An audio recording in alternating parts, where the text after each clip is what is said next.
샬롬, 성도 여러분, 지난밤에도 안녕히 주무셨습니까? 주님의 이름으로 문안드립니다. TKPC 새벽 묵상에 오신 것을 환영합니다. 오늘은 11월 20일 목요일입니다. 오늘도 하나님께서 우리 성도님들과 동행하시어 주님과 함께 행복하고 평안한 시간 보내시길 축복하며 오늘 통독 범위에 해당하는 말씀 함께 살펴보도록 하겠습니다. 오늘 통독하실 범위는 로마서 12장과 13장 말씀인데요.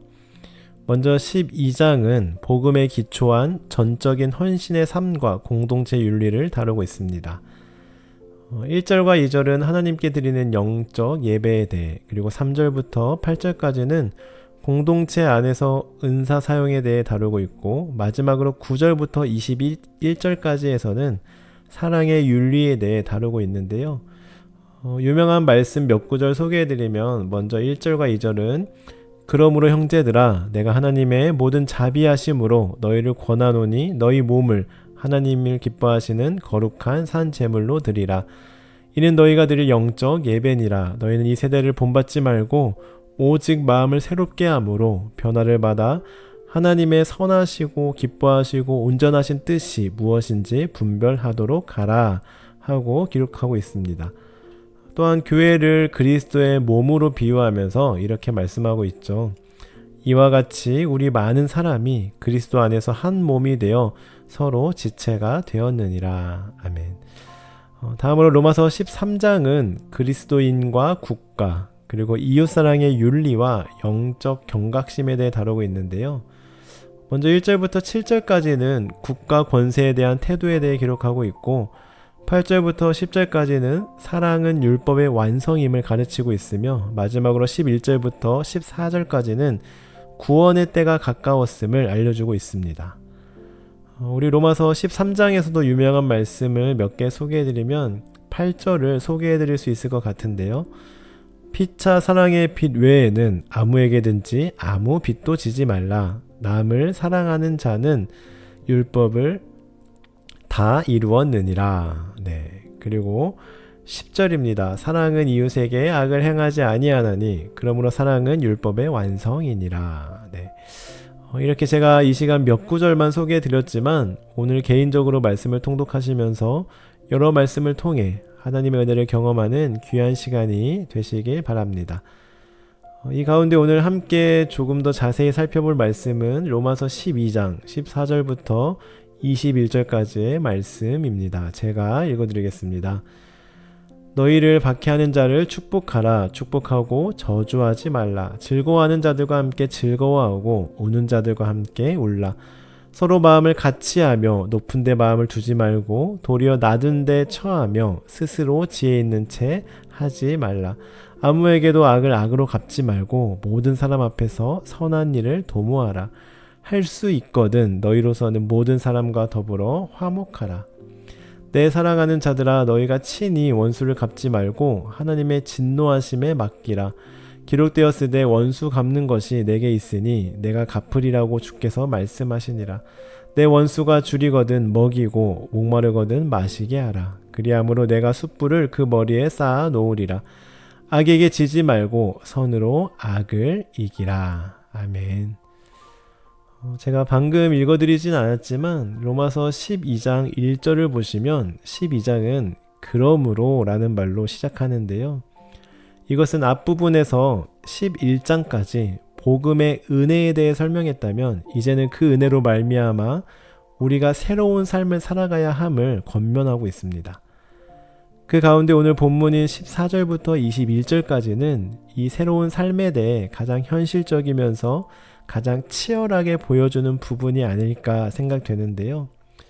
왜냐하면 교회 안에서의 삶이 아닌 우리 삶의 현장에서의 삶에 대해 말씀하고 있기 때문입니다.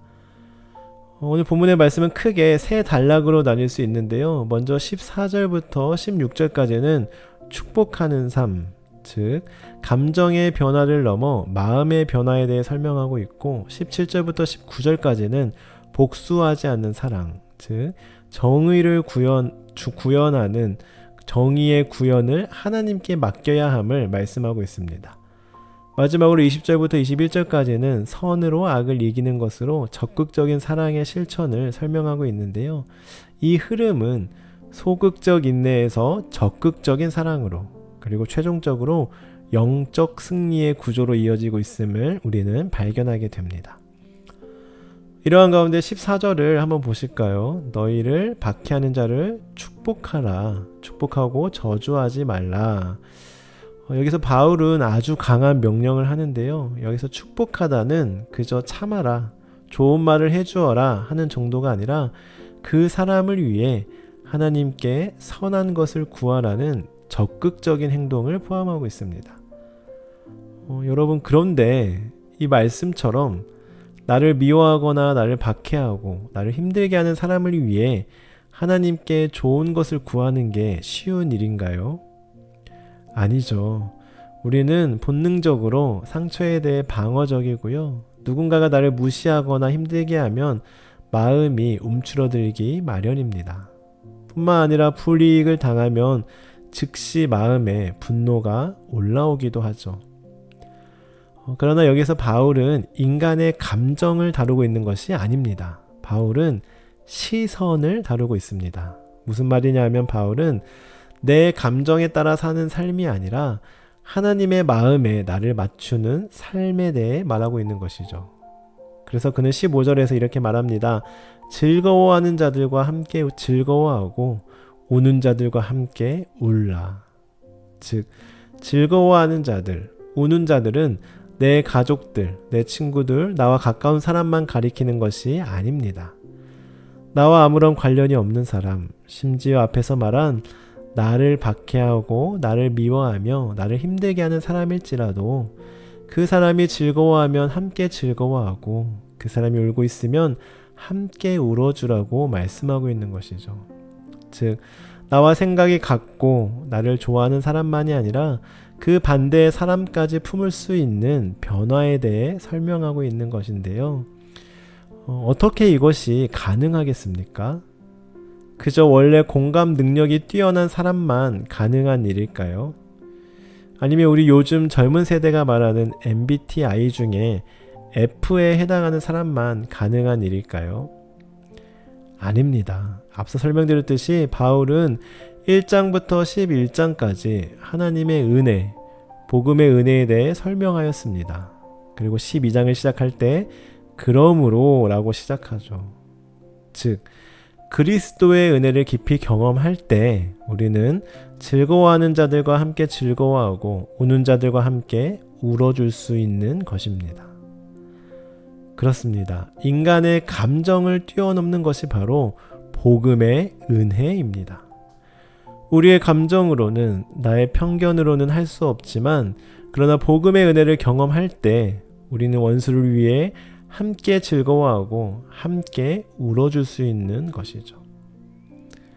따라서 나를 미워하고 나를 힘들게 하는 사람이 있을 때 우리는 그 사람, 그 상황을 계속 생각하고 묵상하는 것이 아니라 우리의 시선을 돌려 복음의 은혜, 하나님께서 나에게 주신 은혜의 시선을 두고 그 은혜를 묵상할 때 우리는 다른 사람을 사랑하고 축복할 수 있는 것입니다.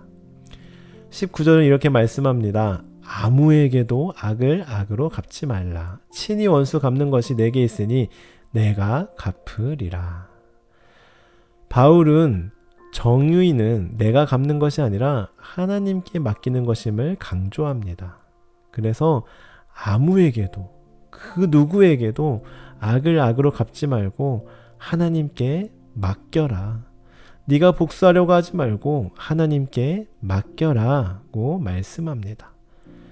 여기서 잘 이해해야 할 것은 악한 것에 대해 모른 채 하여라, 가만히 있어라 하고 말하는 게 아니라 정의를 포기하라고 말하는 것도 아니라 정의는 하나님께 맡겨야 함을 설명하고 있는 것이죠. 그리고 이러한 악에 대한 설명은 20절과 21절에서 절정을 이룹니다. 내 원수가 줄이거든 먹이고 목마르거든 마시게 하라. 그리함으로 내가 숯불을 그 머리에 쌓아 놓으리라. 악에게 지지 말고 선으로 이기라. 여기 보시면 바울은 단순히 악을 참아내라고 하지 않죠. 오히려 역설적으로 그 사람을 향해 선을 베풀라고 실제적이고 구체적인 행동을 가르쳐주고 있습니다. 그러면서 잠언 25장의 말씀, 그리하는 것이 그의 머리에 숯불을 놓는 것과 같다는 말씀을 인용하는데요. 여기서 숯불을 머리에 놓는다는 것은 양심을 깨워 회개하도록 하고 악이 스스로 힘을 잃도록 하는 선의 능력을 의미합니다. 그렇습니다. 선은 악보다 더 강한 능력입니다. 선은 바로 하나님께서 주시는 능력입니다. 예수님도 그것의 삶으로 친히 보여주셨습니다. 악을 악으로 갚지 않으셨고 오히려 원수를 위해 기도하셨으며 십자가에 달려 죽으셨습니다. 그러나 그 사랑은 죽음으로 끝난 것이 아니라 부활하심으로 결국 그 사랑이 악을 이기셨음을 증명해 보이셨습니다. 사랑하는 성도 여러분, 혹시 미운 사람이 있습니까? 나를 힘들게 하는 사람이 있습니까? 그 사람이 누군가에게는 배우자가 될 수도 있고요. 자녀일 수도 있고 부모일 수도 있습니다. 아니면 성도나 직장 동료가 될 수도 있을 것입니다. 그렇다면 그 미운 마음을 그 사람의 행동, 그 사람의 말, 그 사람의 모습에 초점을 맞추지 마시고 예수님의 복음의 은혜에 초점을 맞추어 보시기 바랍니다. 내 결단과 의지로 내가 참아야지, 사랑해야지 결단하지 마시고 하나님의 시선과 하나님의 은혜로 바라보시기 바랍니다. 억울함을 그저 꾹 누르거나 어떻게 복수하지 하고 소갈이 하지 마시고 하나님께 맡겨보시기 바랍니다.